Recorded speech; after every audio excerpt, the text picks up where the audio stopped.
সবশেষ দেখায় নেশনস লিগের ফাইনালে স্পেনের সাথে টাইব্রেকারে জিতে শিরোপা জিতেছিল পর্তুগাল। সেই ক্ষতটা এখনও তরতাজা ইয়ামালদের, তাই এই ম্যাচ স্পেনের জন্য প্রতিশোধেরও সুযোগ। নকআউটে দারুণ আত্মবিশ্বাস নিয়েই নামছে দুই দল। রাউন্ড অফ 32-এ অস্ট্রিয়াকে ৩-০ গোলে উড়িয়ে দিয়ে শেষ ১৬ নিশ্চিত করেছে স্পেন। পুরো ম্যাচে বলের দখল, আক্রমণ এবং রক্ষণ সব বিভাগেই ছিল তাদের একচ্ছত্র আধিপত্য।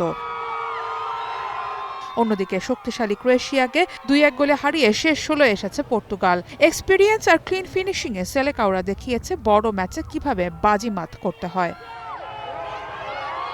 স্পেনকে বিদায় দিতে 4-2-3-1 ফরমেশনে মাঠে নামতে পারে পর্তুগাল। অ্যাটাকে সবার সামনে থাকবেন ক্রিস্টিয়ানো রোনালদো, তার পেছনে রাফায়েল লিয়াও, ব্রুনো ফার্নান্দেস ও পেদ্রো নেতো।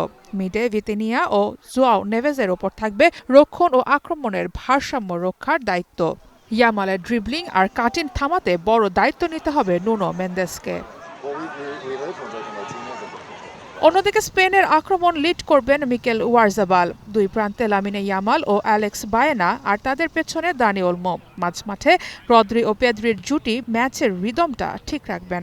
স্পেনের পুরো খেলার ভিত্তি বল পজিশন ধরে রাখা। রদ্রি নিচ থেকে আক্রমণ করবেন, আর পেদ্রি ও দানি ওলমো ছোট ছোট পাসে পর্তুগালের ডিফেন্সটা ভাঙার চেষ্টা করবেন। আর ব্যাকলাইনে ডি বক্সের ভেতরে রোনালদোকে আটকানোর দায়িত্বে থাকবেন সেন্টার ব্যাক জুটি পাও কুবার্সি ও আইমেরিক লাপোর্তে।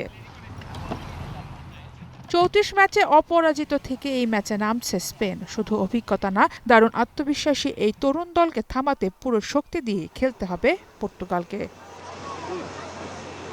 সার মাহবুব, স্টার প্লে।